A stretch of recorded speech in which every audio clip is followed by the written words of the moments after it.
कक्षा नवम गणित में आप सभी का स्वागत है। आइए हम त्रिभुजों की सर्वांग क्षमता कांग्रुएंसी ऑफ ट्रायंगल क्या होता है इसे समझने का प्रयास करते हैं। आइए फिर से एक बार देखते हैं। मान लीजिए हमारे पास दो त्रिभुज है इस प्रकार से, इसको नाम दे देते हैं त्रिभुज ए बी सी और ये हो जाएगा त्रिभुज पी क्यू आर। ध्यान दीजिए, यदि त्रिभुज ए बी सी व त्रिभुज पी क्यू आर में, इन्हें दोनों त्रिभुज में तुलना करें। यदि दोनों में से किसी एक त्रिभुज को, किसी भी एक को हम दूसरे त्रिभुज के ऊपर अध्यारोपित करें, अर्थात इस प्रकार रखें कि उनके संगत अंग एक दूसरे को पूरा पूरा ढक ले। जैसे त्रिभुज ए बी सी को यदि हम त्रिभुज पी क्यू आर पर इस प्रकार रखते हैं कि शीर्ष ए शीर्ष पी पर पड़े,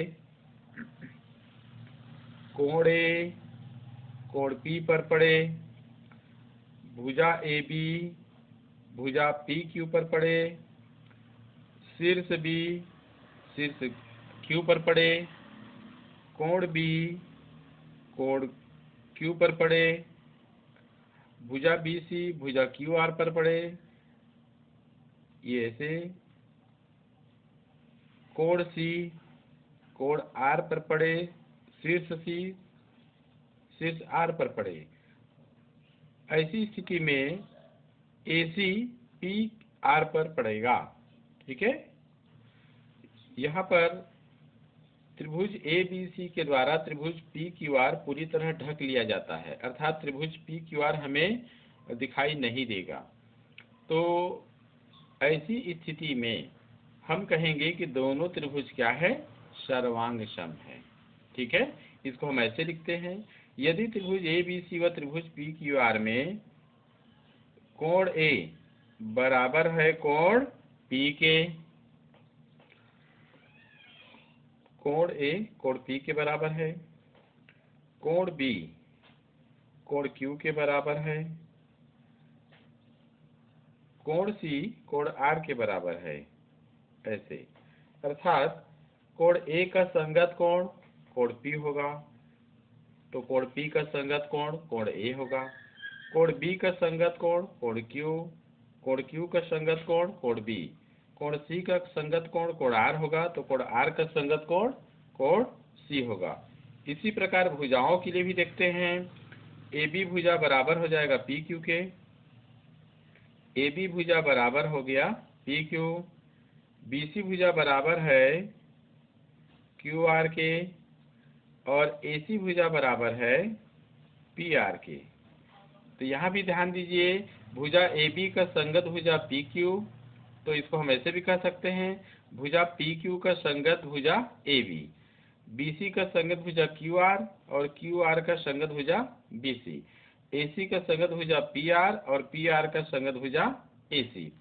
तो इस प्रकार से दो त्रिभुजों में यदि दोनों त्रिभुजों के संगत कोण आपस में बराबर हों तथा संगत भुजाएं आपस में बराबर हों तो दोनों त्रिभुज सर्वांग सम होते हैं। तो अब यहाँ इसको लिख सकते हैं, त्रिभुज ए बी सी सर्वांग सम है त्रिभुज पी क्यू आर के। ठीक है, तो इस प्रकार से दो त्रिभुज सर्वांग सम होते हैं। ध्यान दीजिए, दो त्रिभुजों में जो सर्वांग समता होता है, तो त्रिभुजों की सर्वांग समता में शीर्षों, उनके शीर्षों व कोणों के क्रम को सही प्रकार से ही लिखा जाता है। ठीक है, जैसे संगत कोण ए का शीर्ष ए का संगत शीर्ष पी है, तो जैसे दो त्रिभुज को सर्वांग सम हमने दर्शाया है तो शीर्ष ए पहले आया है, शीर्ष पी इधर पहले आया है। कोण ए का संगत कोण पी है तो कोण इधर पहले आया है, तो कोण पी इधर भी पहले आया है। शीर्ष बी का संगत शीर्ष क्यू है और इसी प्रकार शीर्ष कोण बी का संगत कोण क्यू है, तो देखिए यहाँ पर B और Q दोनों संगत है, तो इस प्रकार बीच में है। शीर्ष C का संगत शीर्ष R है और कोण C का संगत कोण R है, तो इसलिए देखिए ये यहाँ पर आया है। इनका क्रम आपको विशेष रूप से ध्यान में रखना होगा। और सर्वांगसम त्रिभुजों, दो त्रिभुज यदि सर्वांगसम है तो सर्वांगसम त्रिभुजों के संगत भागों के लिए, ये दोनों त्रिभुज सर्वांगसम है तो इनके संगत भाग है, ठीक है, तो इनको हम अवयव कह सकते हैं। दो त्रिभुजों के अवयव, कुल मिला के दोनों त्रिभुज में 6 अवयव होते हैं, 3 कोण और 3 भुजाएं। तो सर्वांगसम त्रिभुजों के संगत भागों के लिए संक्षेप में इसको ऐसे लिख सकते हैं, सम ऐसे लिखा जाता है।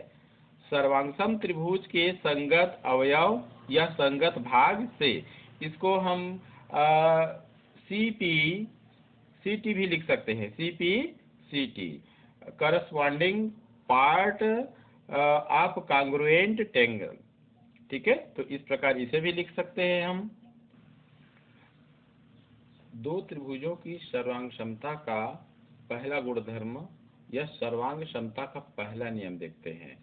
SSS सर्वांग समता अर्थात भुजा भुजा भुजा सर्वांग समता गुणधर्म।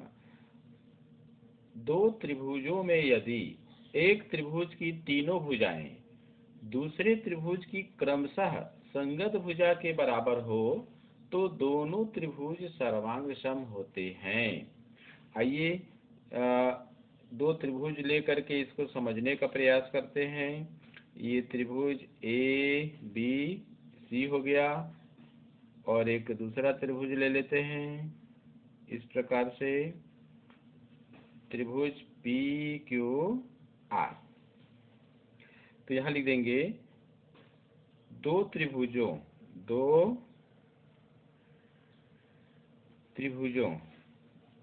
ABC व त्रिभुज PQR में यदि, ध्यान दीजिए, दो त्रिभुजों में यदि एक त्रिभुज की तीनों भुजाएं, तो एक त्रिभुज क्या है, ABC है, इसकी जो तीनों भुजाएं कौन सी है, AB, BC और AC।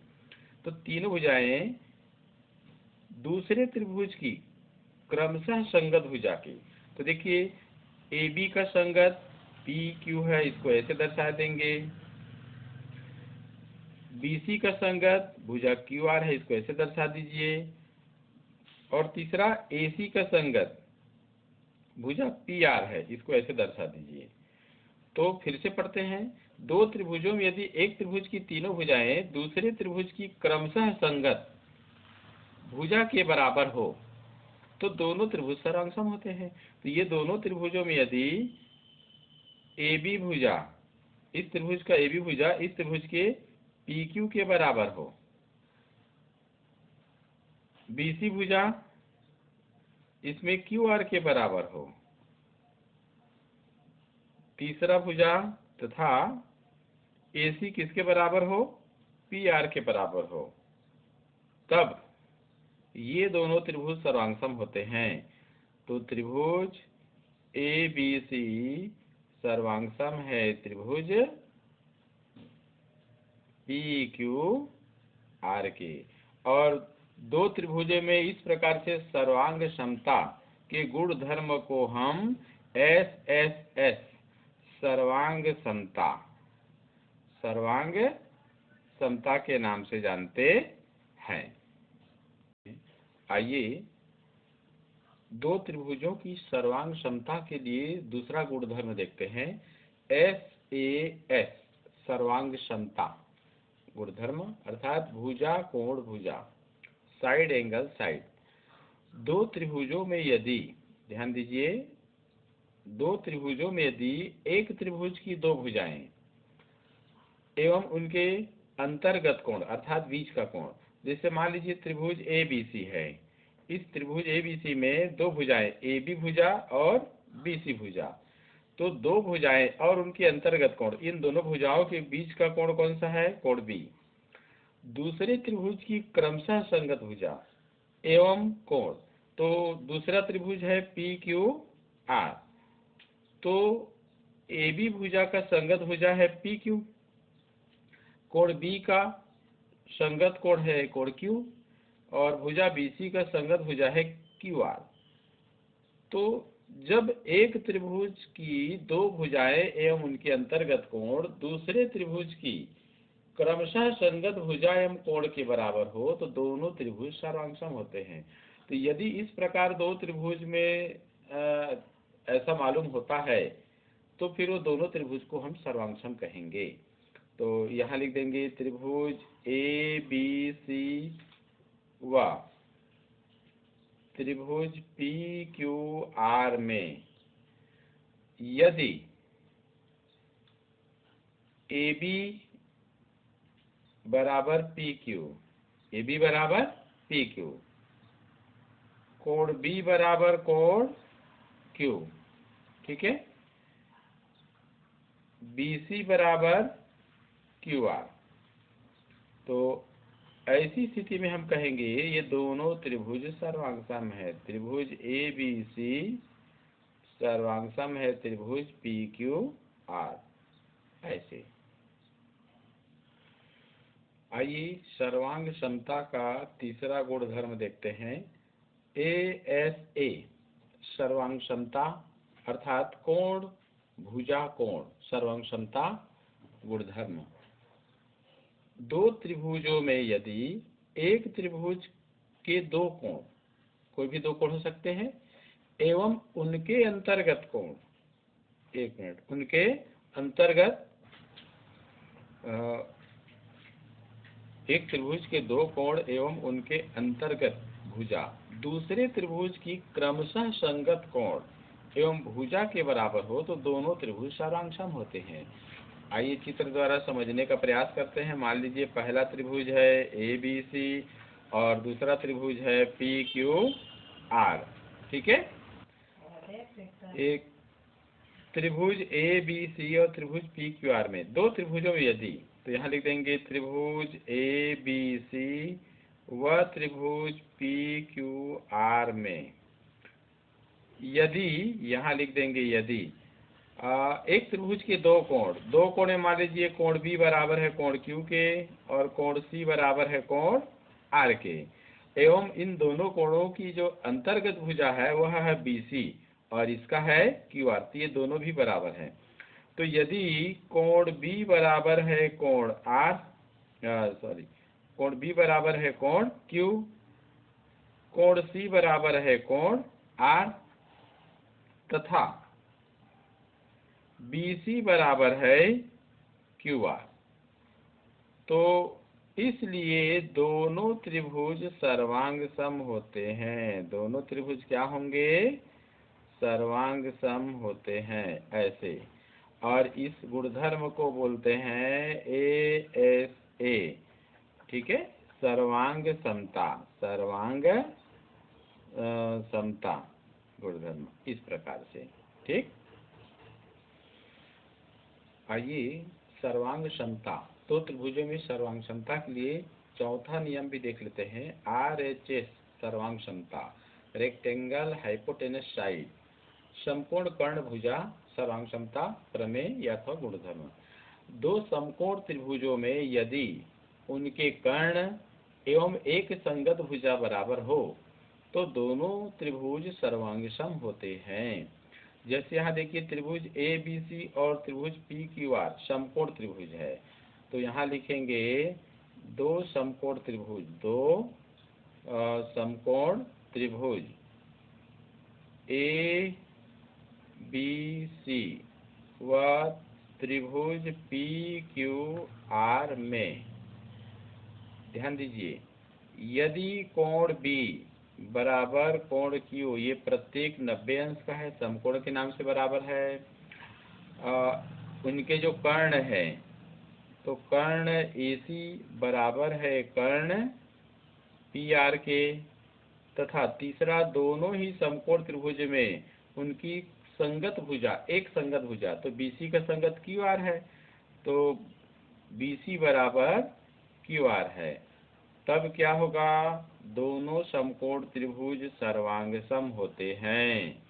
तो त्रिभुज ए बी सी सर्वांग सम है त्रिभुज पी क्यू आर के, इस प्रकार से।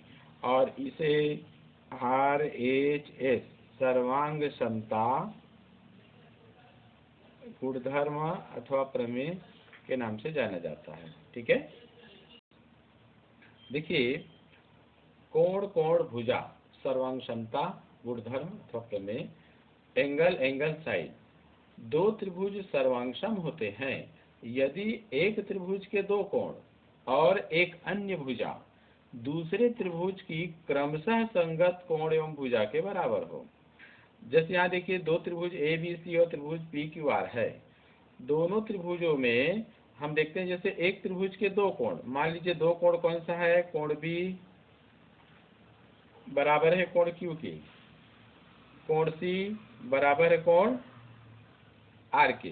ठीक है ना, संगत कोण, कोण बी का संगत कोण कोण क्यू है, कोण सी का संगत कोण कोण आर है।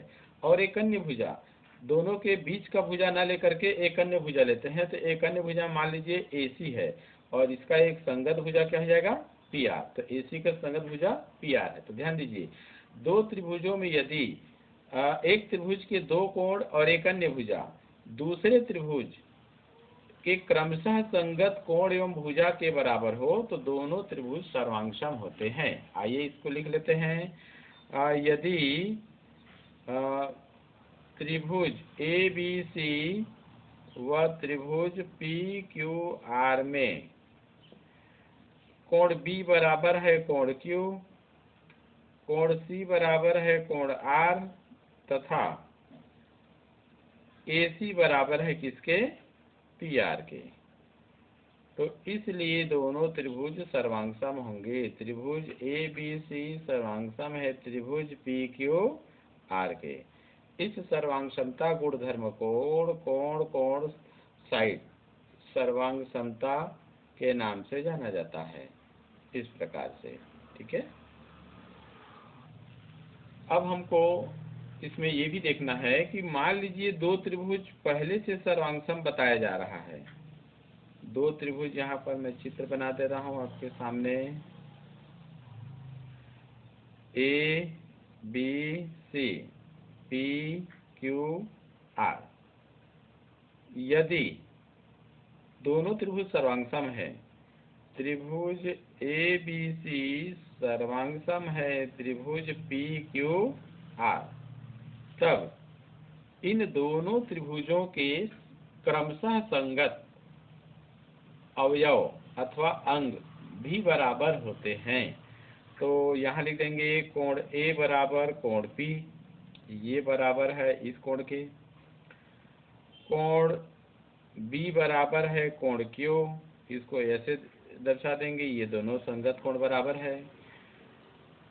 कोण सी बराबर है कोण आर, ये कोण सी है ये कोण आर है, ये बराबर है इस प्रकार से।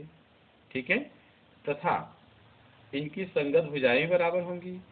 ए बी का संगत भुजा है पी क्यू, तो ए बी बराबर है पी क्यू, बी सी का क्यू आर से तो बी सी बराबर क्यू आर, तथा यहाँ देख सकते हैं तीसरा जो भुजा है ए सी बराबर है पी आर के।